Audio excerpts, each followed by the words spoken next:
Well, we're back again, this time for episode number 26. And this one is taking us further south in Florida. We left you in Tampa and St. Pete. We are now in Miami. And the game today is between the Marlins, my cap, and the Braves, once again, my shirt. But one of the highlights for the park happens to be the Bobblehead Museum that you see behind me, which is located inside the concourse at Marlins Park, which I believe is now called Lone Depot Park. But without further ado, we're going to share the desktop and we're going to pick up the slide and have that fill the screen and then move me right here. Okay.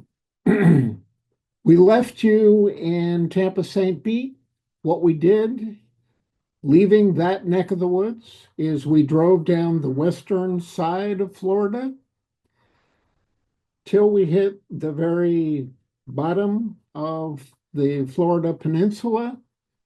And then we headed east on I-75. And I know that for those of you out west, this is not a big deal, but you can see signs up above. There's one here and one here describing a chunk of Interstate 75 with limited services. This is probably just a short hop for some of you folks out west, but it's just advising in Alligator Alley, you're not going to find services for maybe about 75 miles. We arrived in Miami and we had arrangements to go to Joe's Stone Crab restaurant. And you can see what we were able to enjoy there. But the interesting thing that I found about the timing of our arrival is that it happened to be, at least they told us, now maybe this was storytelling on their behalf, it was the last day of the season in 2018. We were there in May of 2018. And I think what that means is they'll stop serving fresh stone crab legs and start selling frozen crab legs at about that time in May. But it was a great meal, and we were glad we had a chance to check it out. Now, Lone Depot Park had a special tribute during the time that we were there. You can see here Carol and myself and Star Wars characters, and you can see here the characters kind of parading around the perimeter of the ballpark prior to the game. So it was Star Wars tribute night at Lone Depot when we were there. The other thing that is kind of unique for a Lone Depot, and I have a picture of it down here, is in left center field, there is similar to the Big Apple in Citi Field. It's kind of the home run sculpture that goes through some gyrations as a Marlin home run is hit. So another unique feature of the park, in addition to that bobblehead museum. I believe Lone Depot also has a swimming pool out beyond the left field fence, in addition to everything else that I've already described for you. Now, the park was covered during the game. Again, the weather was a little bit of an issue. And here you can see our seats.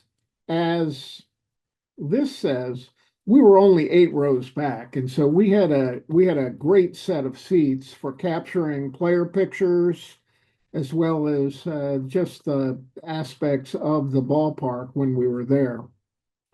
It also happened to be, as this says, the smallest crowd that we had a chance to be part of in our baseball journey. There were 12,383 souls in the park that evening. And so that is one of the milestones for this particular park. I think that also translated into the fact these were very affordable tickets for great seats. So we had a chance to see the game for a reasonable cost here, unlike a few of the other games where we had to go to StubHub to get the tickets we wanted. Okay, so what about the game? Well, you can see in the score here, the favored Braves indeed clobbered the Marlins, and you can see their records at the time. They were about mirror images of one another. The Marlins were struggling, and the Braves were once again rather strong.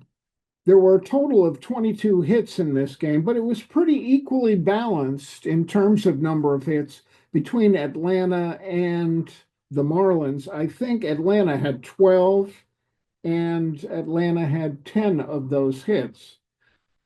However, Freddie Freeman here, and you can see a close up of him returning to the dugout, had two of those four Atlanta home runs.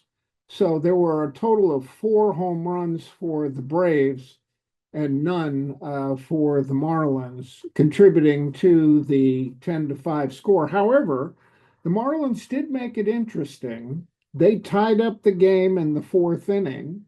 And from there on out, however, it was all Atlanta. It was all Atlanta. So you can see some of the close-up shots I have of the batters. And you can see also here some of the young ladies trying to encourage us to cheer for the Marlins, standing on the dugout right in front of us. Prior to the game, true to form, I went for another sausage or kielbasa. To tell you the truth, I can't remember exactly what it was for this game, but it was an enjoyable game, and we were only a mile or two in our hotel away from the ballpark. And I think we ended up Ubering both directions to and from the game. All right, we're going to switch gears and we're going to talk a little bit about the city and some of the stories surrounding our visit to the city. This just indicates that there is a link to several hundred photos from the game and from the Vizcaya Museum and Gardens. This is part of that museum, as is this. It's a mansion. One of the industrialists of the time had a summer home down here. It has become a museum, and the gardens were beautiful as well. And unlike some of the other gardens that we've been to, you ran into a lot of geckos at this particular museum and gardens. And here's Gladys, the most colorful gecko that we ran into. So you had to be careful that you didn't disturb slash step on any of those particular geckos. We also went to a science museum in Miami called the Frost, and this very large fish was part of the aquarium that was at the Frost. I don't know as though I have any other pictures here. Oh, this is from the outside of the Frost Museum, I believe, in the upper left. Okay, we ate very, very well. And this, I think, is a shot of Carol as we're enjoying dessert at Trulock's. Trulock's did very nicely for us, provided Carol a lovely dahlia, maybe. Maybe that's what the flower is. And we ate we ate very well, just as we did at all the other visits here in Miami. We stayed at a Hampton Inn in Miami that was close to a lot of attractions that we wanted to see. And across the street from that was this SLS brickle multicolored facade. Now, this multicolored facade is for the parking garage for that building, which I think is a hotel slash condominium. And the German artist that you see there, Marken Linenbrink, was responsible for this very colorful facade. And again, that's a shot we took from our hotel room of what was just across the street. Now, given that this was May of 2018, this happened to be just about the time of Mother's Day. And so I went on a quest for both a vase and some flowers, and I was fortunate. I did score some flowers that I could bring to the room. And interestingly, one of the things we did is we carted those flowers all the way home.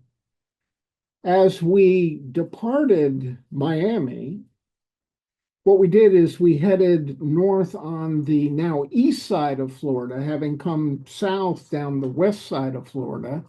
And that took us through, for example, St. Lucie, where my Mets train for spring training. And we also stopped in Cocoa Beach, stayed in a hotel there so that we could take in NASA. And you could see the lunar module here, a model of the Saturn rocket right there. And unfortunately, it was very, very wet. It was rainy on the day that we happened to be in both the Kennedy Space Center as well as St. Augustine, which I think is the oldest um, city that had been founded in North America by Europeans. So we had a chance to enjoy a meal to St. Augustine. And then we concluded probably this part of this journey as we were headed to Atlanta in Jacksonville. We stayed in Jacksonville, and I'll pick this up when we're in Jacksonville because we have a bit of a story for getting from Jacksonville to Atlanta. So I want to thank you for your attention. It won't be long, and we'll be into episode 27. Thank you. What a bobblehead collection, huh?